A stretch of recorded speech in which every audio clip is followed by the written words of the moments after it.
Glad that you all are here. Thanks for joining us on this July 5th.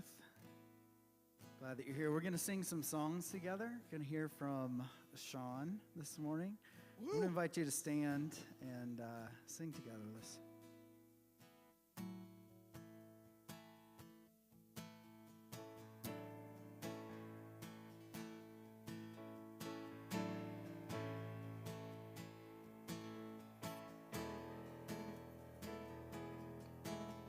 I won't pretend that we can control the night, but what kind of road we're on, or where we'll see the light.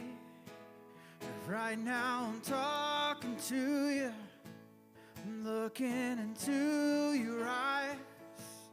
Right now I'm trying to show you we're gonna be alright.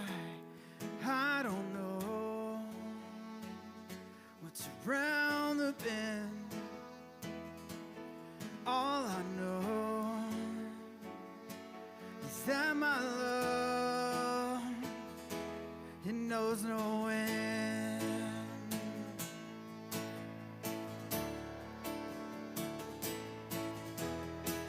All these pieces, they fall in line because I'm forever on your side. Take my hand when you can't see the light, 'cause I'm forever on your side. I will carry you every time because I'm forever on your side.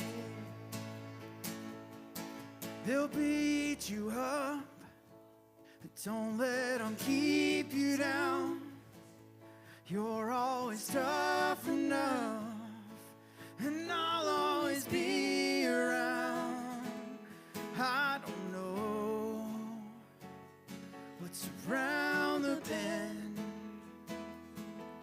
All I know is that my love, it knows no end. All these pieces, they fall in line because I'm forever on your side. Take my hand when you can't see the light, 'cause I'm forever on your side. I will carry you every time because I'm forever on your side. Oh, and I'm forever on your side.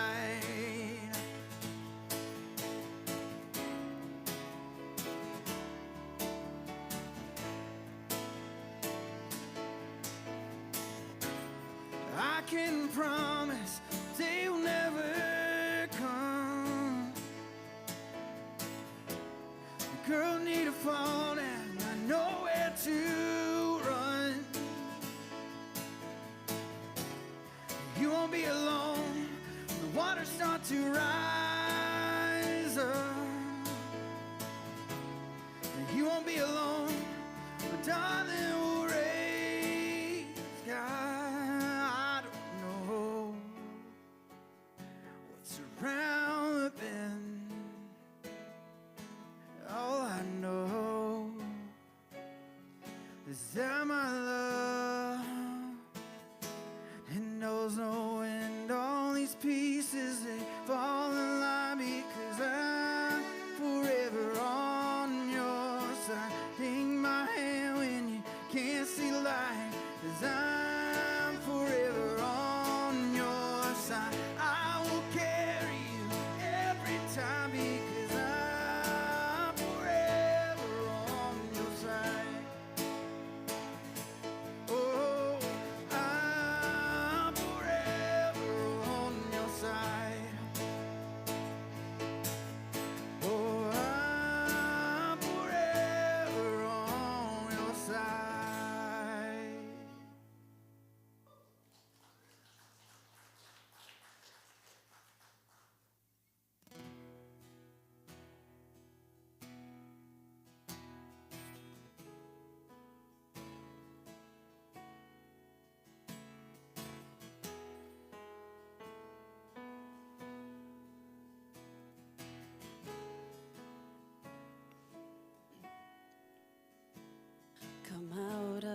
sadness from wherever you've been. Come broken-hearted, let the rescue begin. Come find your mercy, oh child, come home. Earth has no sorrow that heaven can't heal. Earth has no sorrow that heaven can't heal. So lay down your burdens, lay down your shame. All who are broken, lift up your face. Oh, wanderer, come home. You're not too far. So lay down your hurt, lay down your heart, come as you are.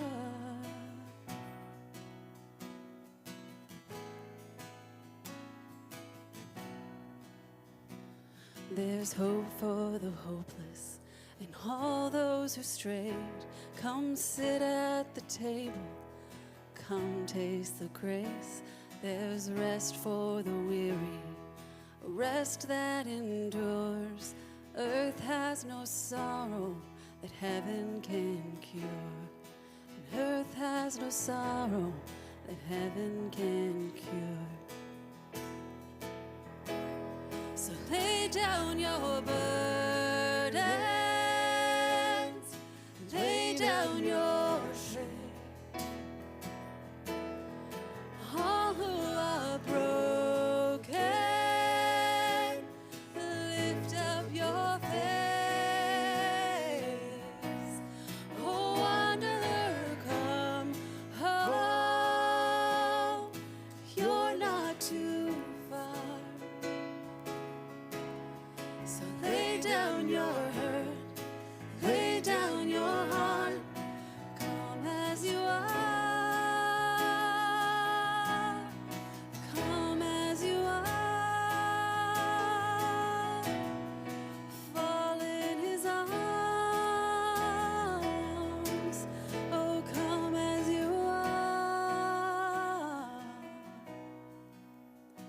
There's joy for the morning, oh child, be still.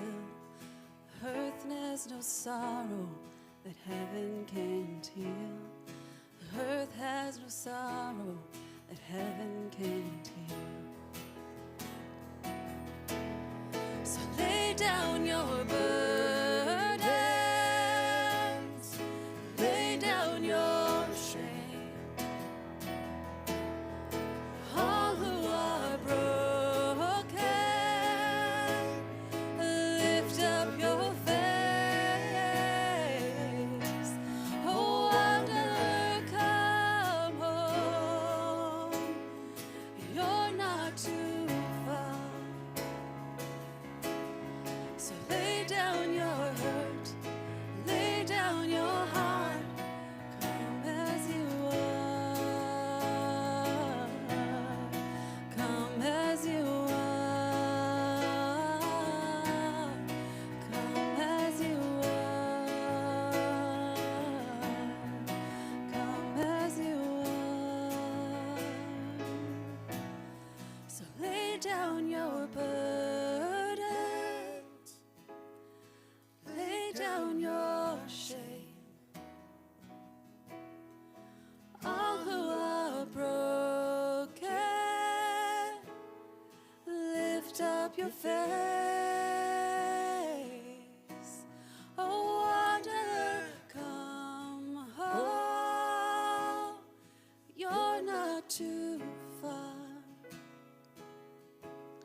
So lay down your hurt, lay down your heart, come as you are, come as you are.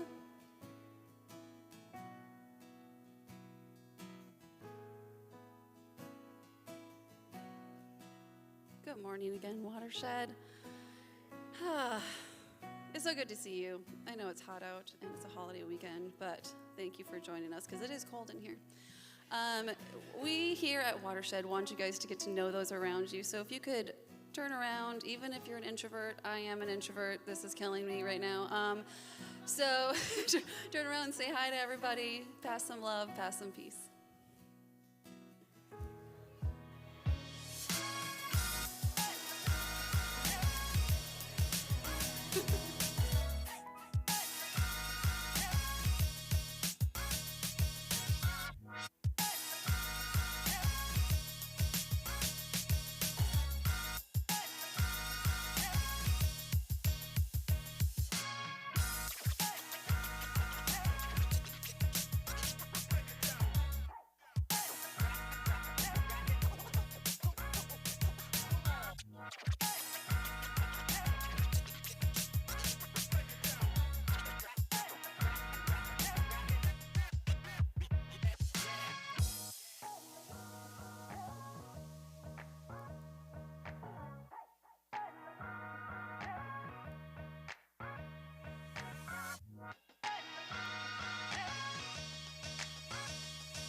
Well, good morning, everyone. Thank you for being here. You are surely the most spiritual people of Watershed because you came on a weekend. It's a 3-day weekend, and you're here. Thank you for being here. My name is Matt, and I am the lead pastor here at Watershed. Thanks for being here. If you are new with us, just a couple of, suggestions for the ride. There are QR codes that you're going to see pop up on the screen, and even throughout the building, there's QR codes, and those QR codes lead to the same place. It's a landing page on our website, and on that landing page is just about everything that you would need to get to know who we are or take advantage of some of the opportunities to connect or participate. And so I want to welcome you to not just this morning, but as you feel comfortable, as you feel led to do so, would love for you to fill out our virtual connection card. Just give us an idea of how you found your way here, who you are, and what you might be interested, or maybe there's a question that you would like to ask. There's a place for that as well on the virtual connection card. Also, just a couple of things to make you aware of in terms of opportunities that you could participate in starting in August. July is a little bit of a down month for us. We kind of inhale and exhale a little bit as a church, but August things really get ramped up. And so, for instance, there's something called Preface that kicks back off on, I think it's the second Wednesday of August is when it starts.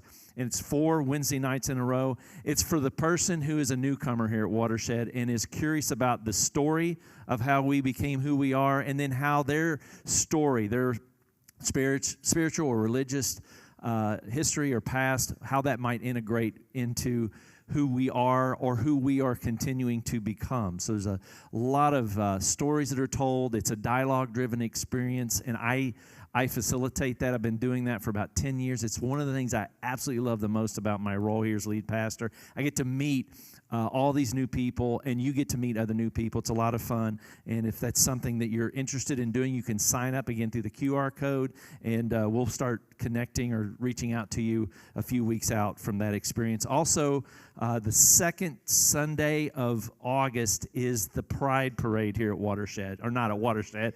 Yeah, it's all going to happen here. We're just going to host it here this year. Wouldn't that be interesting? So a little bit of a history with this parade. We've been doing, I think, 4 or 5 years now. Last year, we set a goal to have at least 100 folks walk in this just really important, beautiful celebration of life for our LGBTQIA community. And we had 110 people walk. It was absolutely phenomenal. And we're a little, how do I say this? A little sassy this year. We want to try to do this at about 150 people this year, which means that we just need 40 more than we had last year, which is totally doable. So if you've never walked in this parade, it's one of the most epiphanic, for me at least, transformative experiences, and I would love for you to be a part of that. You can sign up through the QR code. We need about 150 sign-ups really to make sure that we reach our goal, and even if this is your first Sunday, we'd love to have you be a part of that. And then if you're part of our email or social, if you receive our emails and are on social media with us, we mistakenly promoted Brian Recker for being here today, and that was a mistake. But we have a new person. I'm going to get to that in just a second, but somebody different that's going to be speaking this morning. Brian will be here next Sunday, so please feel free to come back. He's a noted author who's written a couple of different, I guess, impactful book called Hellbent, and it should be a lot of fun. That's next Sunday. Also, as we head into the fall, again, a little bit of a history lesson here. Over the past, we have recruited volunteers to kind of offset giving our volunteers that are our normal volunteers a break throughout the summer. This year, Kelsey Smith, who is our full-time greenhouse pastor now, our full-time greenhouse pastor, suggested that we don't recruit for summer serve. Let's get ready for the flood of students that are going to come back, flood of kids that are going to come back starting in August and September. And so I was literally talking with my buddy Jeff, who's working in the sound booth today, and he was describing how Sean, who's going to be speaking here in a moment, her boys, he was their greenhouse teacher back when they were little rascals, little guys.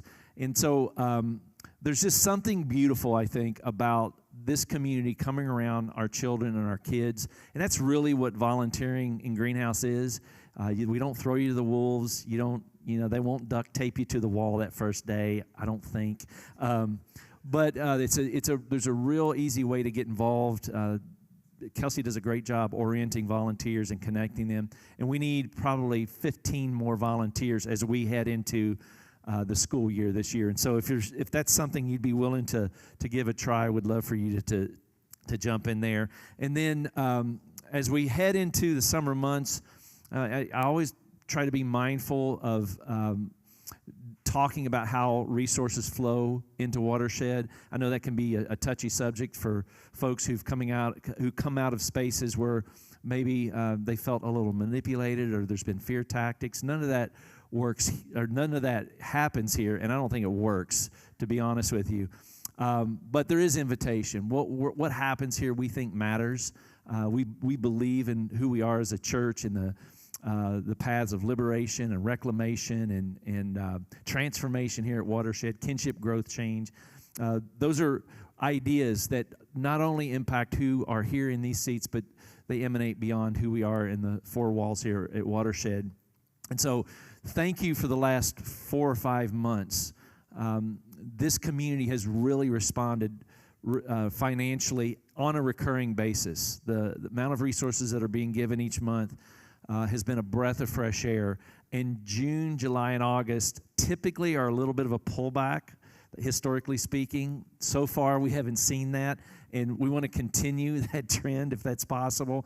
But one of the things I wanted to mention this morning is there's actually a program for folks who might work for organizations that, I guess, match donations to nonprofits.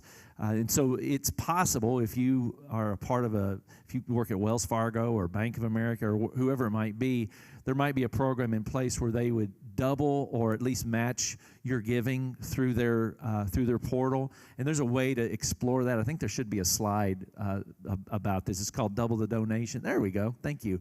And so your donation plus the company match often doubles the impact. And so there's a real simple way. If you follow the QR code to the Giving tab, and then you scroll down to the bottom of the page as a search engine, you put your company's name in there, and it'll tell you right away if that company would match your donation to Watershed. It'd be a real easy way to help continue to push the needle there, push the ball down the field, so to speak. And then, if you're able and willing to give financial here at Watershed, we invite that and we appreciate that. And then I mentioned that Brian's not here this morning, but Sean Bowers Buxton is here, and I'm sure she's going to kind of reacquaint herself with many of you. If you've only been around for a few months to 8 or 10 months, you might not really know who she is. Sean, in fact, that's her to the right there next to me in that slide. Sean has actually been a part of our teaching team for about 6 or 7 years. She's been at Watershed for 19 of those 20 years that we've been in existence, and she's a dear friend and has been she took a little bit of a sabbatical over the last year or so, and she's kind of dipping her toe back into the water. So she's going to be coming in just a minute, and I expect a rousing round of applause when she comes. Tripping over my tongue this morning. But there's also something else that I want to mention about Sean that I know she would never say this about herself. And because we need to celebrate people here this morning. I wanted to kind of make you aware, like at the end of this past year, Sean teaches at Queens University here locally. In fact, that's her with some of her faculty. And at the end of the year, there was an award that was given called the Hunter Hamilton Love of Teaching Award at Queens University. And I want to read this. To you. As soon as I saw this, I said, oh, I can't wait. I can't wait for her to be here on a Sunday morning. But the Hunter Hamilton Love of Teaching Award seeks out and honors teachers whose way of life uniquely inspires the full potential of each student. This award is given to a Queens University of Charlotte faculty member judged by their peers to display an exemplary love of teaching. Sean Bowers, Associate Professor of Creative Writing in the College of Arts and Science, joined the Queens faculty in 2012. She's an accomplished poet and university leader, professor, and she exemplifies all of these qualities. And so, Sean, congratulations. That's an amazing feat. Yeah, you can go ahead. We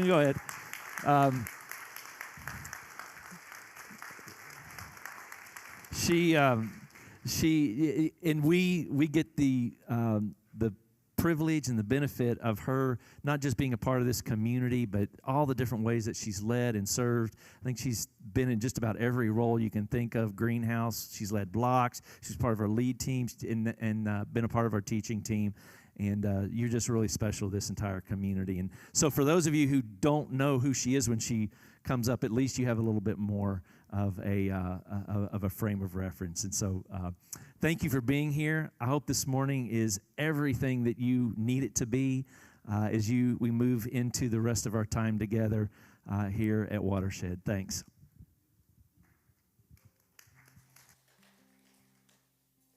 Good morning, everybody. So yesterday was July 4th, which is a little crazy that it's already July. But I've got a 5-year-old, and he wakes up, and I was like, let's see if we can find a parade on TV, because he loves parades.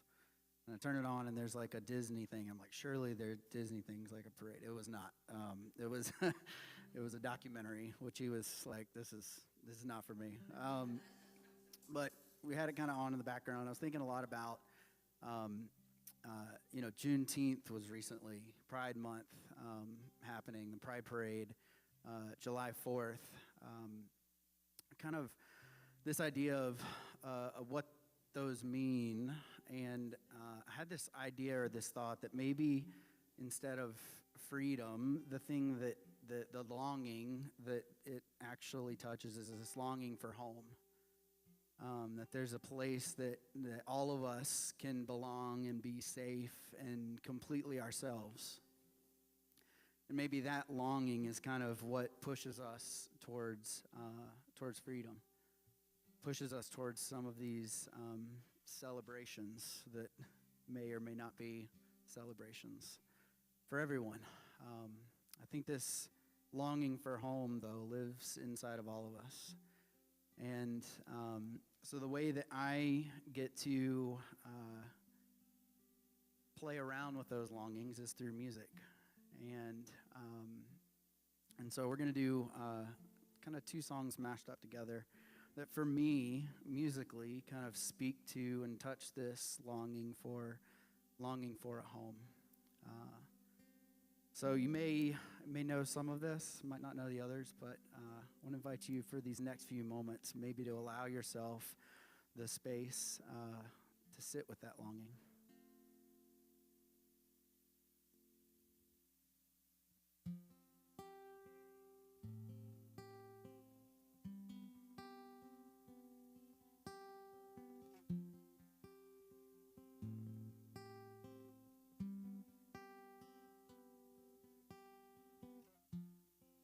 At a night in time, from the ashes of my mind, set a phoenix fire, carry me to heaven.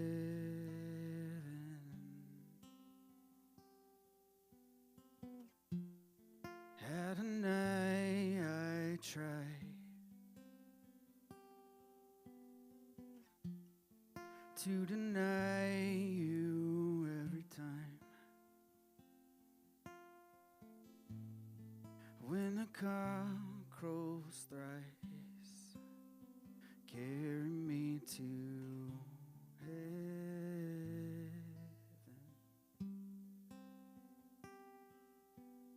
For as long as I can remember, all I ever wanted was sweet surrender. Open up the void I'm diving in. If it tastes like heaven.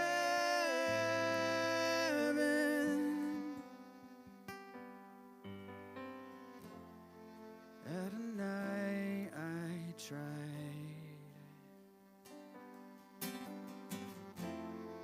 in the absence of a guide, to find truth in every little lie that tastes like heaven.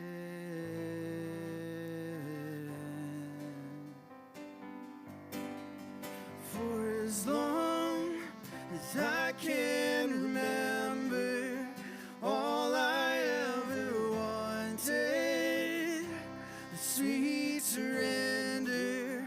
Open up the void I'm diving in. If it tastes like heaven.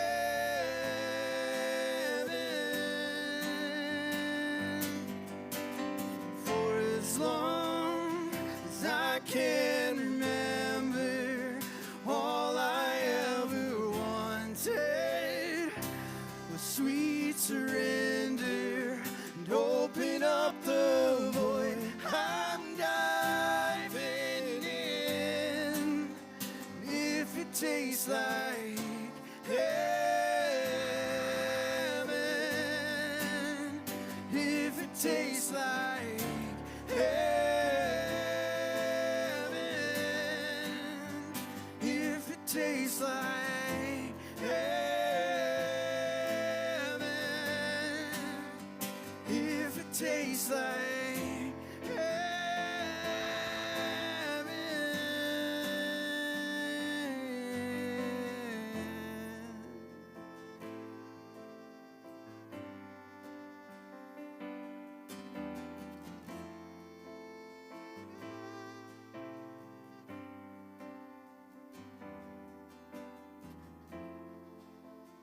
lights will guide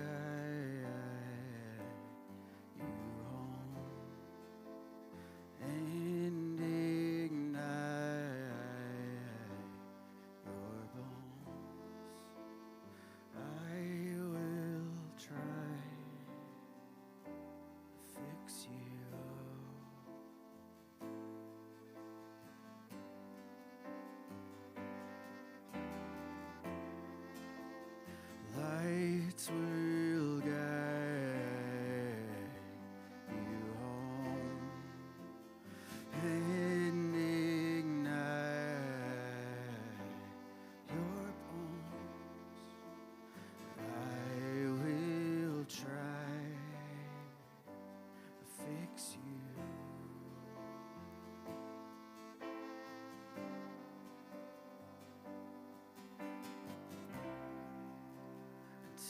stream down your face when you lose something you cannot replace.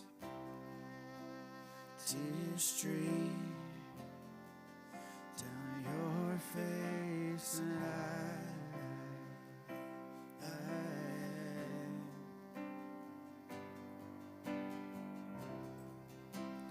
tears stream down your face when you lose something you cannot replace.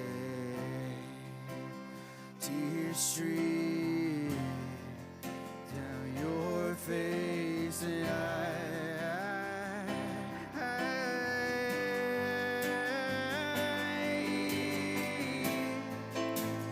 tears stream down your face. I promise you I will learn from my mistakes.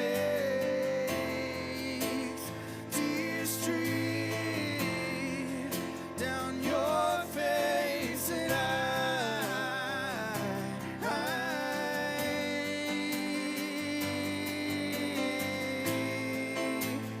tears stream down your face. Promise you I will learn from my mistakes. Tears stream down your face, and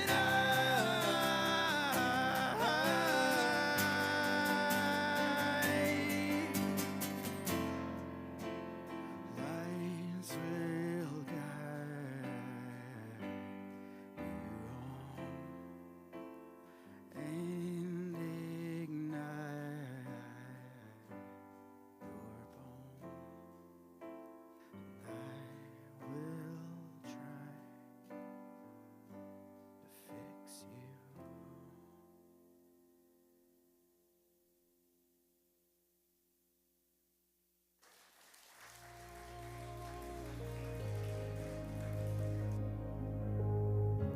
Taking back what was lost, finding out what I want.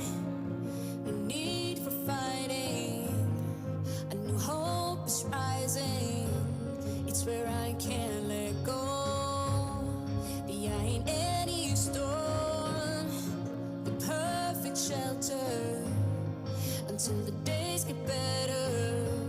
It's like an island when I grow tired. The best place I know, 'cause it feels like home. It feels like home. It feels like home. It feels like home. 'Cause it feels like home. It feels like, yeah, it feels like home. Good morning, Watershed.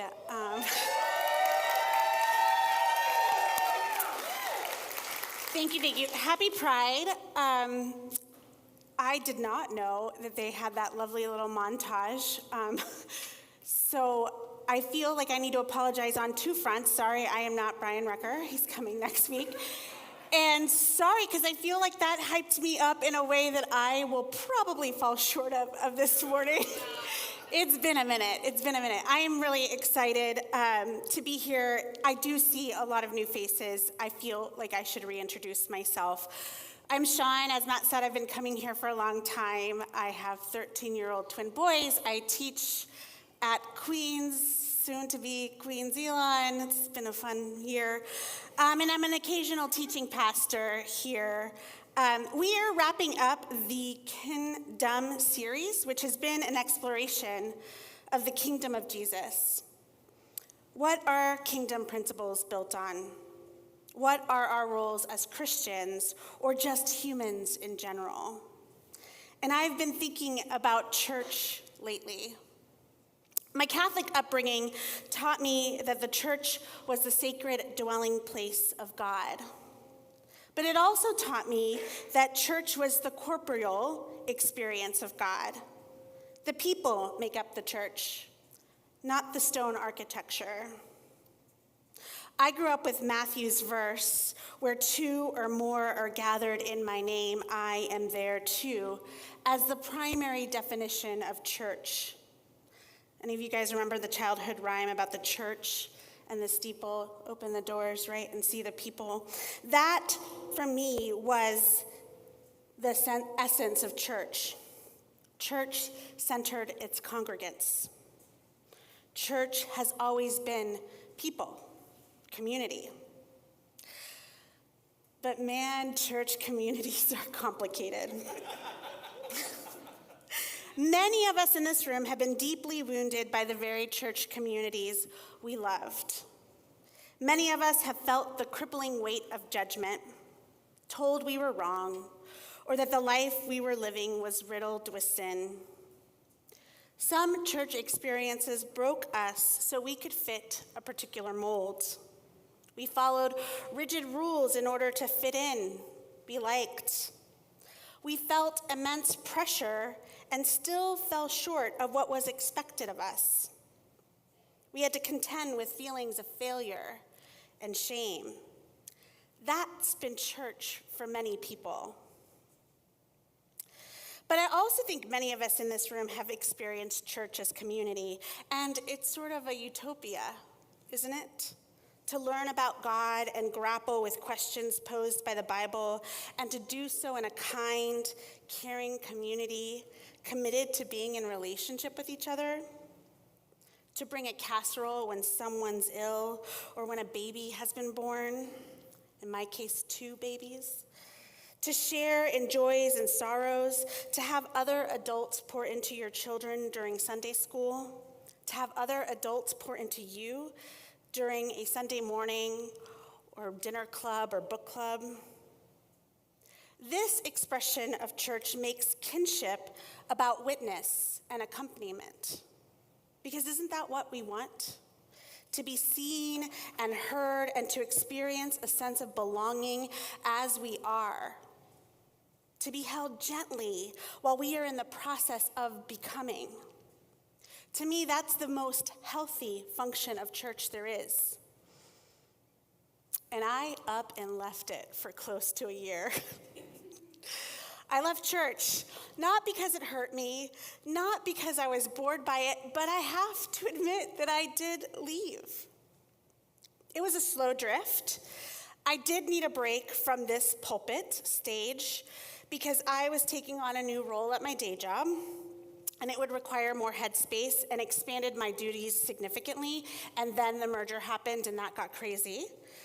But it all meant less time to spend with scripture and text to research, discern, draft, revise a Sunday sermon. It takes me a month to get here on stage. I know it doesn't for some of the other wonderful, amazing members of our teaching team, but I have to sit for it longer.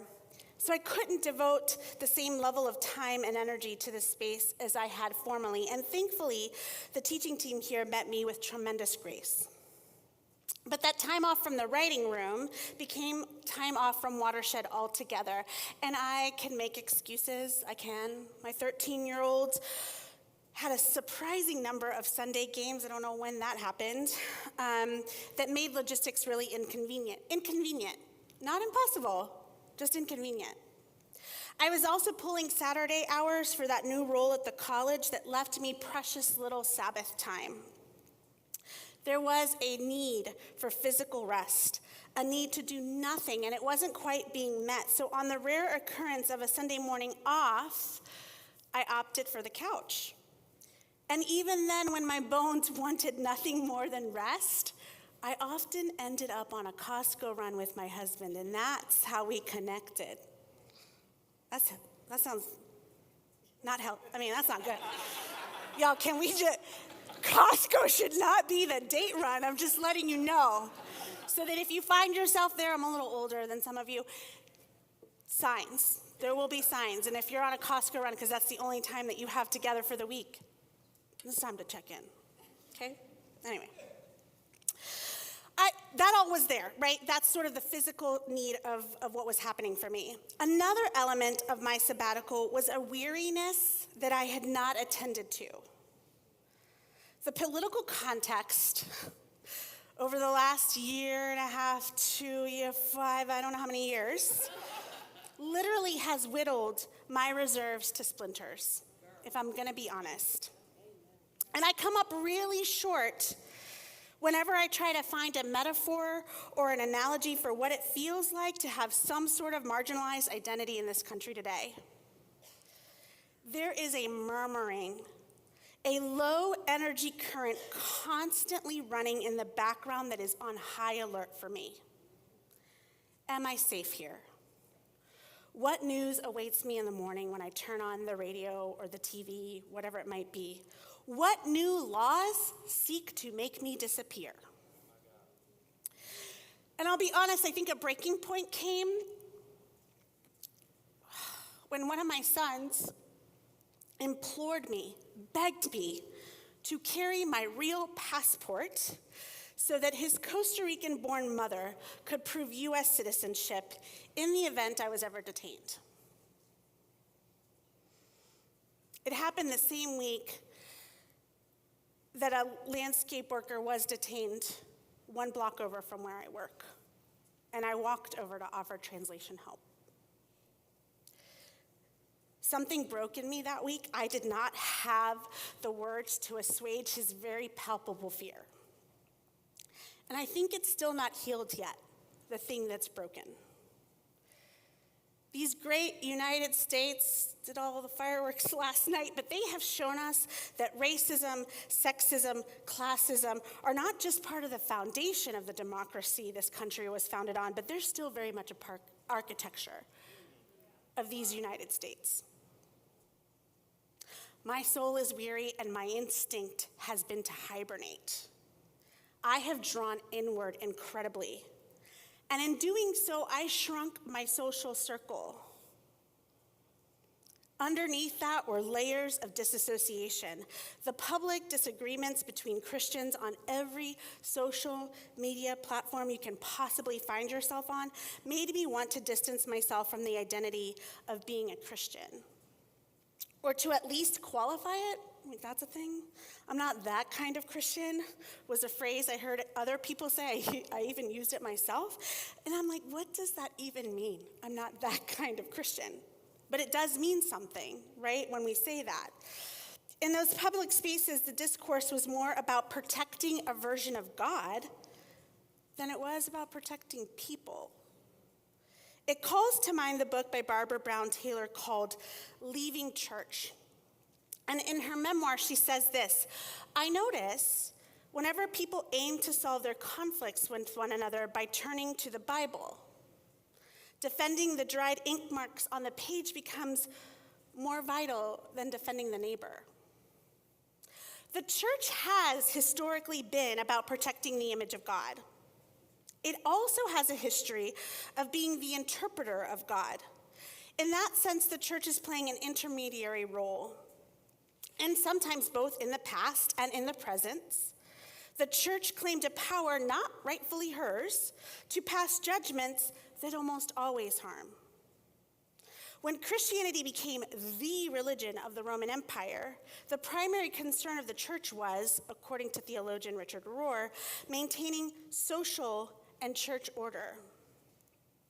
This was done by the giving of graces and indulgences, the granting of forgiveness, or the dispensing of penalties. In other words, the church became arbiter. Richard Rohr says, in general, we, meaning the church, tried to resolve issues of the soul and the spirit by juridical means, which seldom works. The work of church was getting folks to avoid sin, and then when that ultimately failed, absolving folks of their sins. This is definitely true of the Catholic church spaces I grew up in. And while I know pastors in other Christian denominations don't necessarily hold confessions in that traditional sense, I do think they function in similar ways. The church tried to resolve falters in faith by juridical means, which often worked against the point of church in the first place. It kept congregants at arm's length from the very God that the people are trying to connect to. If religious leaders are meant to follow Jesus' lead, we need to examine how Jesus spent his time. The Gospels place him in rivers, on boats, in gardens, at wells, on mountains, and in the home of friends. He's at the temple too, but if we look at the public ministry of Jesus, he spent an awful amount of his time teaching where the people were. We know Jesus taught through storytelling. We know he healed. We know he performed miracles. And we know he listened to people and generally enjoyed their company.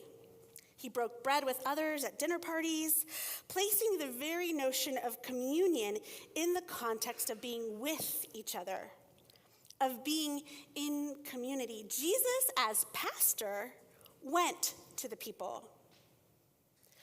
Of course, for some of us with evangelical backgrounds or leanings, this might bring up the idea of the Great Commission. And for some of us, this might be the very thing that repelled us from church spaces in the past. If you're not familiar with this term, I'm slightly jealous. You're probably younger than me, probably a lot more whole.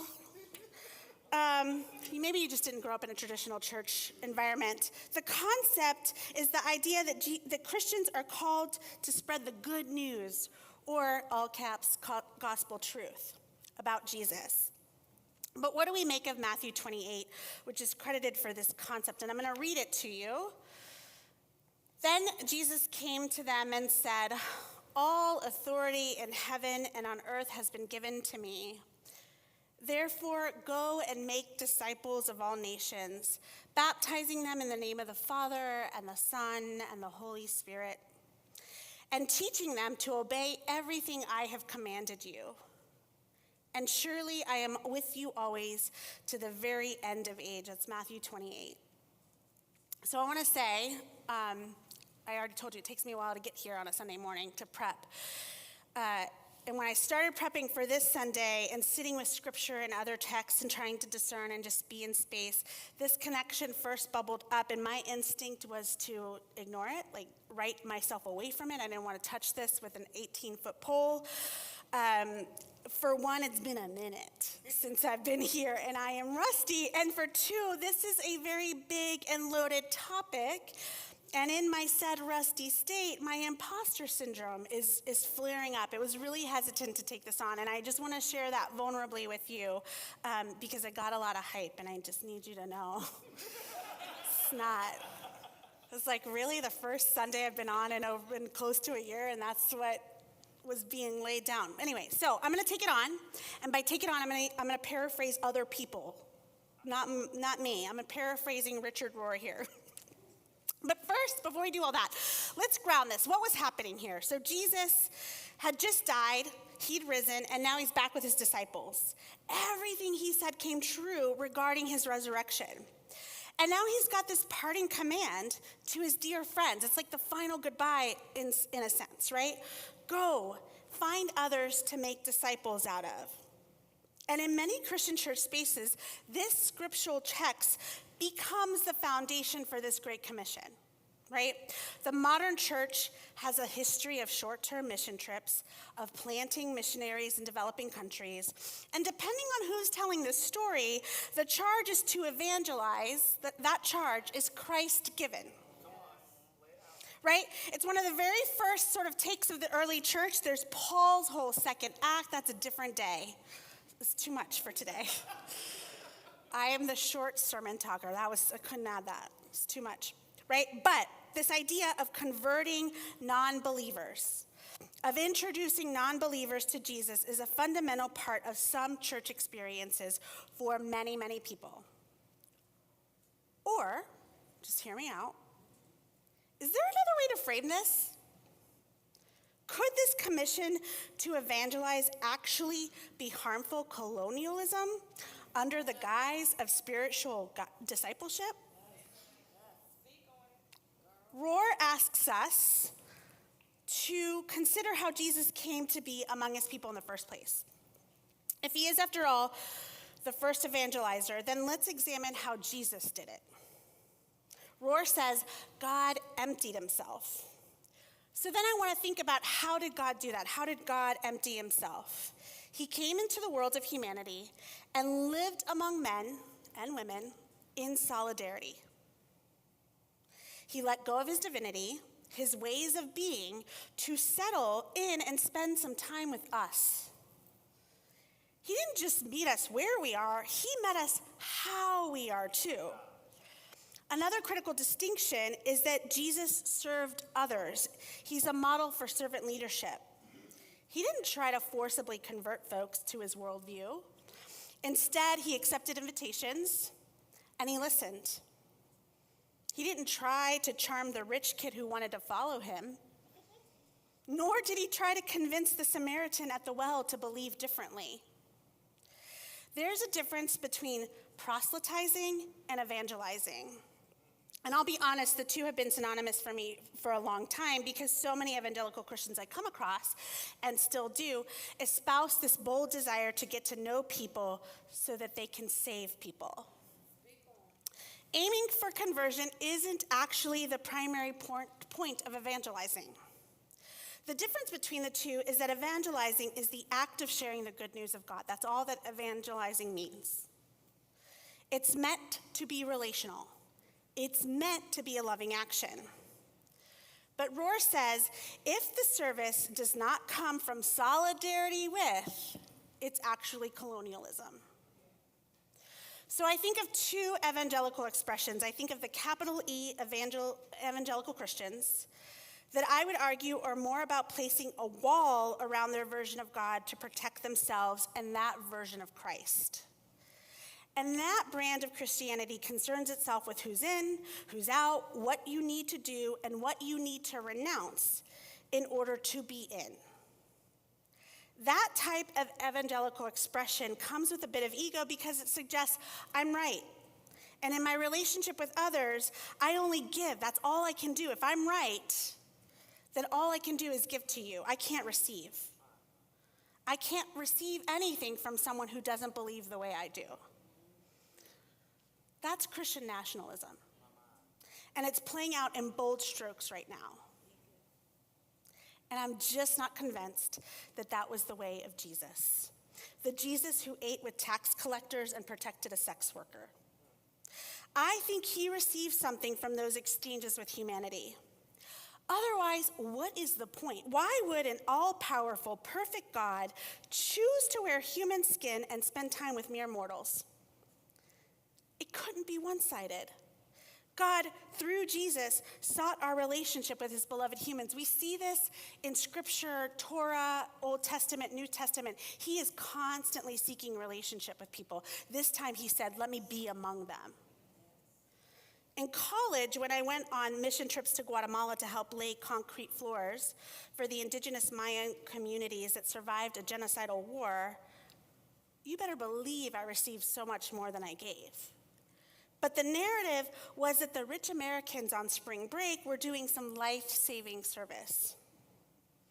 The thing is, I saw God everywhere and in everyone in that beautiful country that was besieged by corrupt government, extreme poverty, and recent civil war.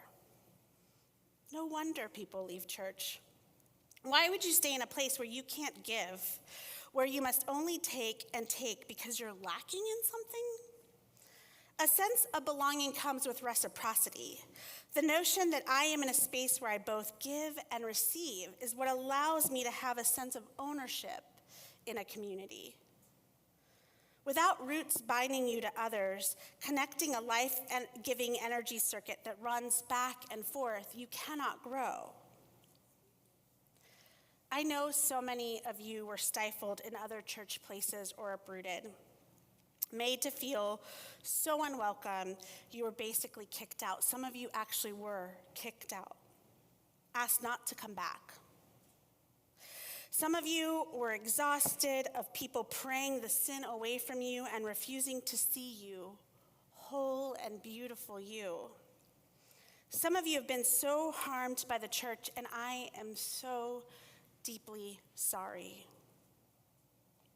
I've been gone from Watershed for close to a year, and I'm not saying I left Watershed because I was harmed.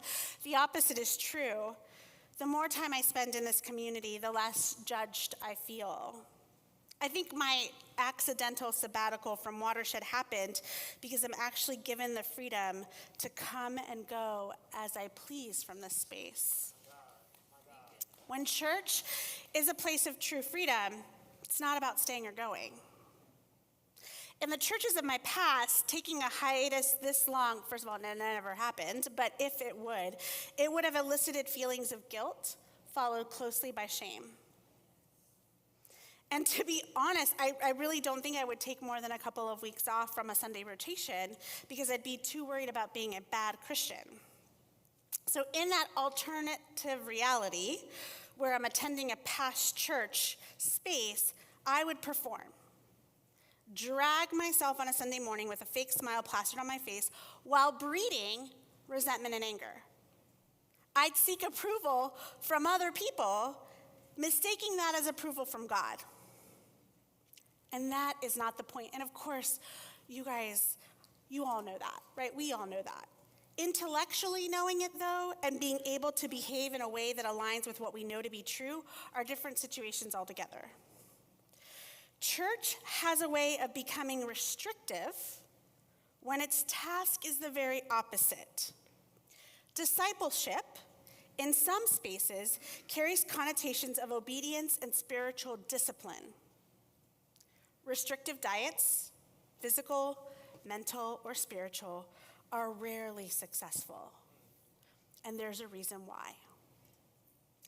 But when we're free to be ourselves, when we're not weighed down by expectations that are impossible to meet, what happens? When we're free to be ourselves, we're free to discover God in the invitational way that Jesus did over and over and over again. It's actually a thing that the leadership of Watershed has had to contend with over the 20-some years that I've been here. In some ways, we are a transient community, even though we have a physical, permanent spot. Because so many people come through our doors like travelers making a pit stop on their way to somewhere else. We're a soft landing space for folks deconstructing their faith. They come, stay, and grapple with blocks of their faith identity they thought were fundamental, reconstruct and reshape that identity, and then they move on.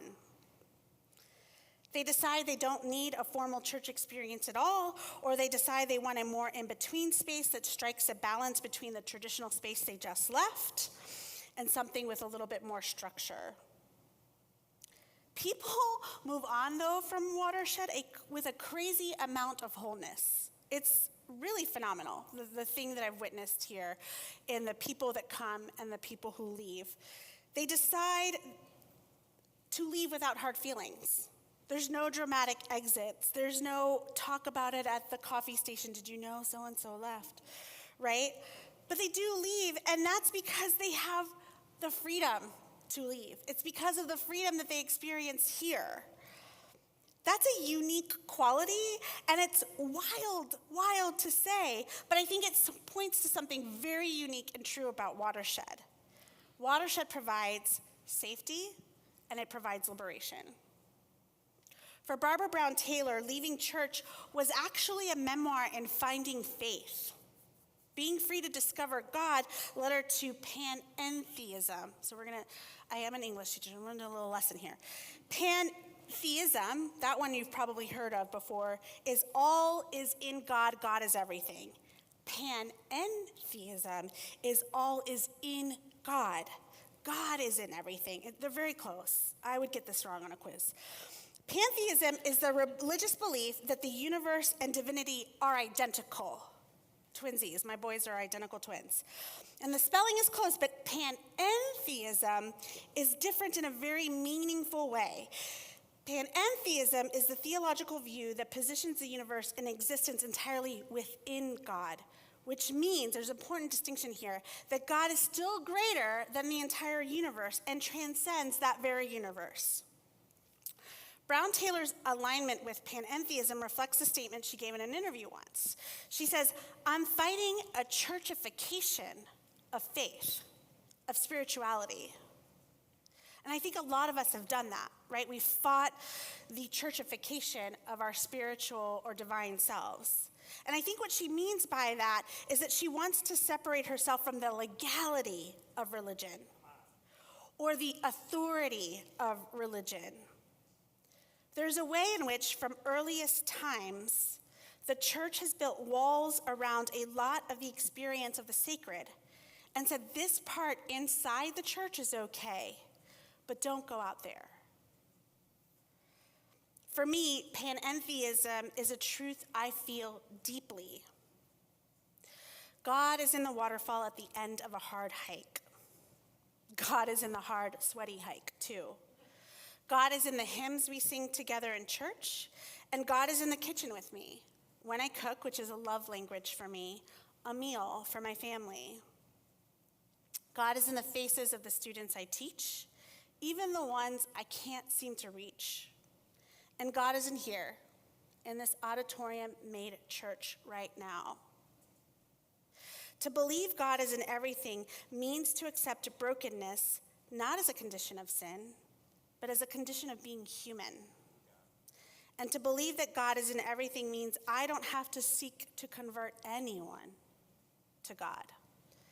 My task is to seek God in anyone. So I ask Watershed, what kind of church are we? What is the work we're called to do? What does it look like to be in community together? We are each other's, and for me, that is one of the best expressions of church, the highest potential we have to witness and accompany each other through life in community. We are each other's. There's this story Anne Lamott tells her Sunday school kids from time to time. This terrified little girl can't fall asleep in the dark.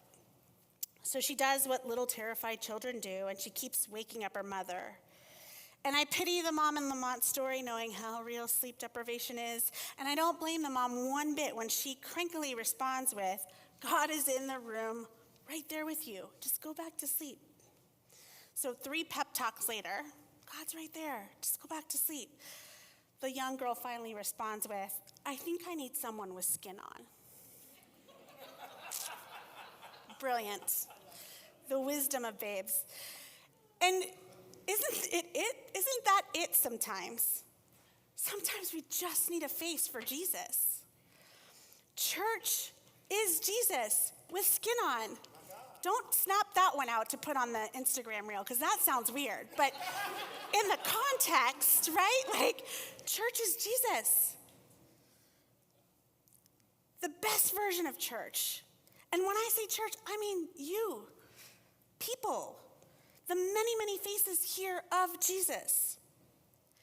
Some days, we're the little child in desperate fear and real need of Jesus-like love we can feel. And sometimes, we get to be the conduit of that Jesus-like love.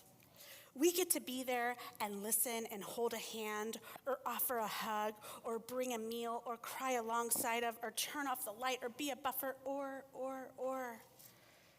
Church is Jesus with skin on. And sure, there are other tangible ways to feel the love of Christ. And yes, it's true, finding God can happen anywhere. There are tabernacles everywhere if you're just willing to look. Dappled light filtering through a canopy of trees brings me the same sense of hallowed ground as light flooding a great cathedral through stained glass windows. Give me a stream of moving water and I am communing with the Holy Spirit.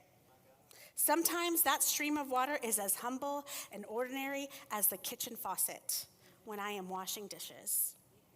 And of course, I find God in the architecture of church spaces, be they medieval cathedrals on my travels, or humbling churches in the developing world, or auditoriums like this one. Sometimes God has met me in places of desperation or deep sorrow, hospital waiting rooms, grave sites. I don't necessarily need church to find God, but I do need other people if I want to usher in heaven on earth. The kingdom of Jesus talked about what can't happen without the presence of community, where two or more are gathered. So yeah, my sabbatical, I found God everywhere, but I wasn't living in kinship. It is undeniably true that God has met me in the faces of other people.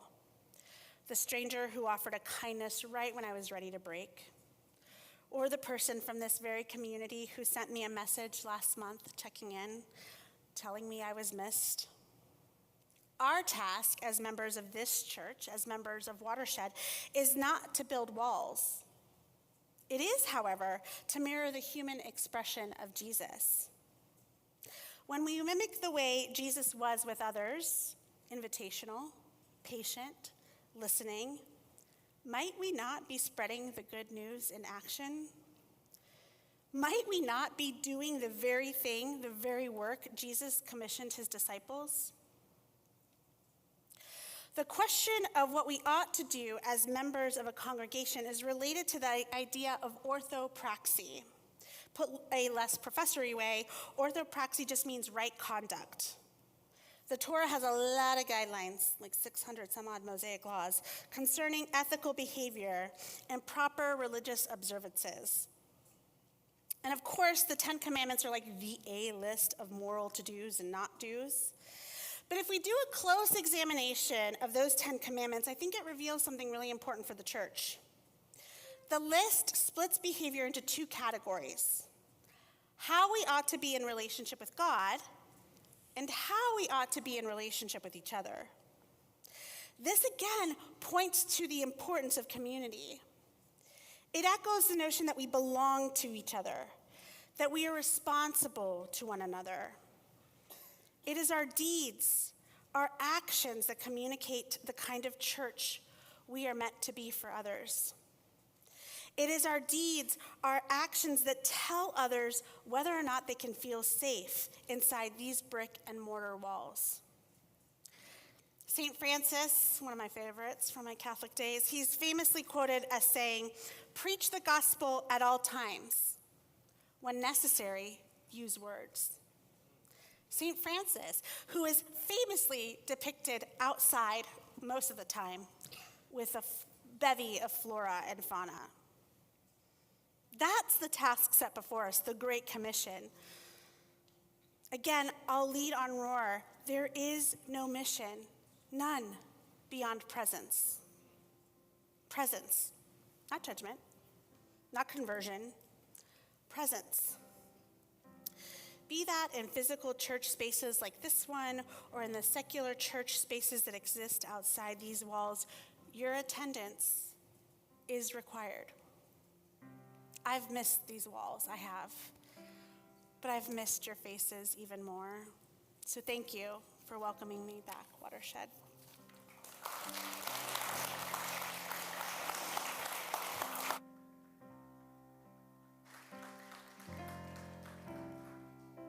As we close this morning, I want to invite you to stand and let's sing together. Sometimes we sync up on the speaker and what we're doing with the music. Sometimes we don't get that opportunity, and sometimes it just works out that way. But Sean was talking about this panentheism, this God in everything. This song is one of the ways that I think that shows up for me. And so I want to invite you to sing it all together.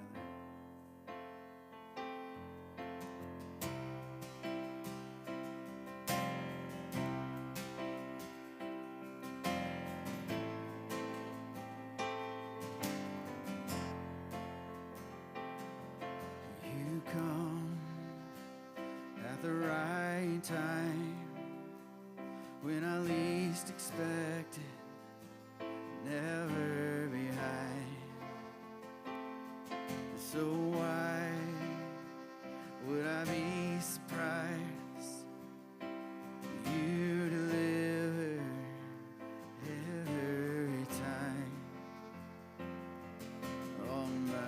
mountaintops, you stay the same. In valleys low, you never change.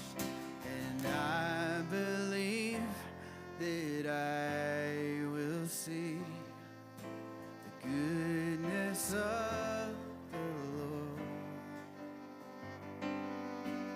Confident as seasons change, your faithfulness remains.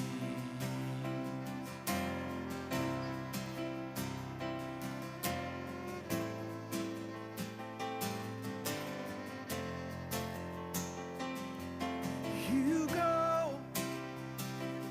go before me to prepare a blessing. You make a way. It's more than I could imagine, more than I can fathom or comprehend. On mountaintops, you stay the same. In valleys low, you never change. And I believe that I will see the goodness of the Lord. And I'm confident as seasons change, your faithfulness remains. Oh, oh, oh,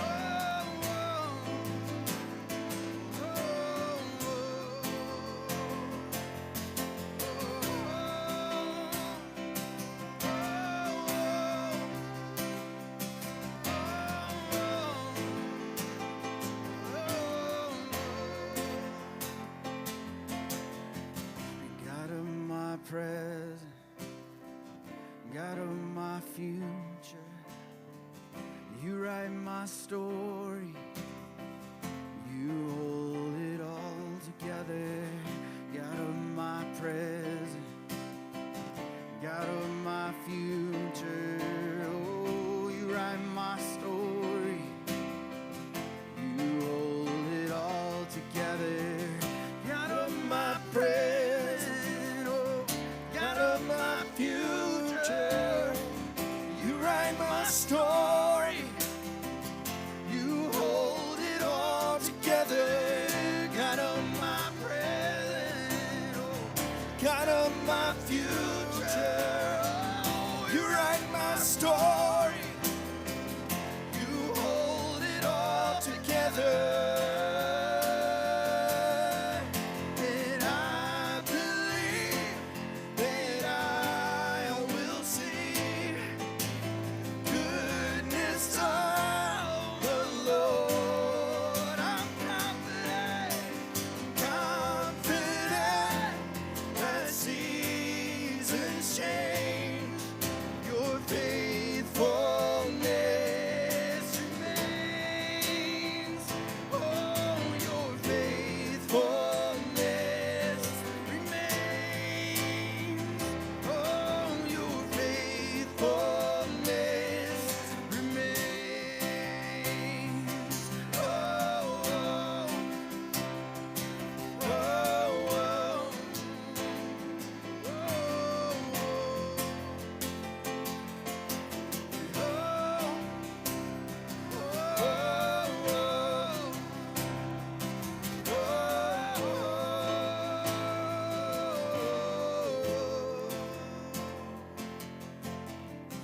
God of my present, God of my future, you write my story,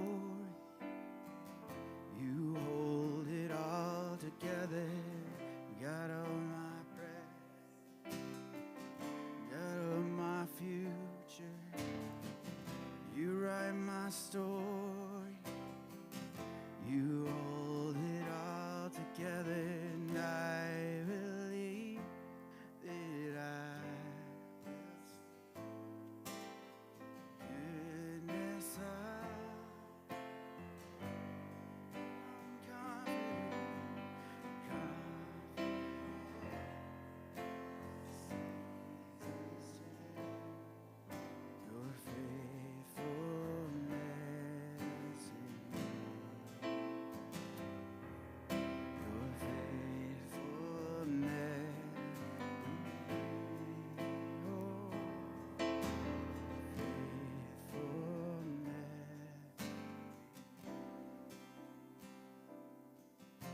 God, thanks for your faithfulness. Thanks for a community that loves in such powerful ways within the walls of this church, but then also allows that love to flow through itself into the world. It's such a gift to be a part of this, and it's such a privilege to be able to give it away. Amen. Brian Recker's going to have to pony up next weekend. I mean, he's got big shoes to fill for sure. Would you give Sean another round of applause this morning?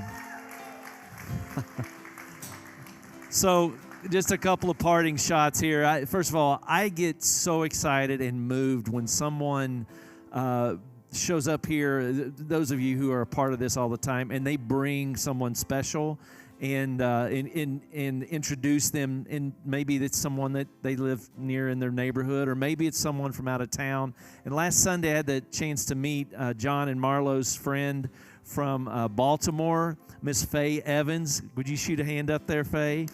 Would you give Faye, I had such a beautiful conversation with her last week, and she fell in love with Watershed, and I fell in love with her, and I think she should move to Charlotte, but she doesn't seem to, I don't think that's going to happen, but thank you for being here, Miss Faye, and please know that this can be your home away from home every time you're here in Charlotte. We're so happy that you were here with us this morning.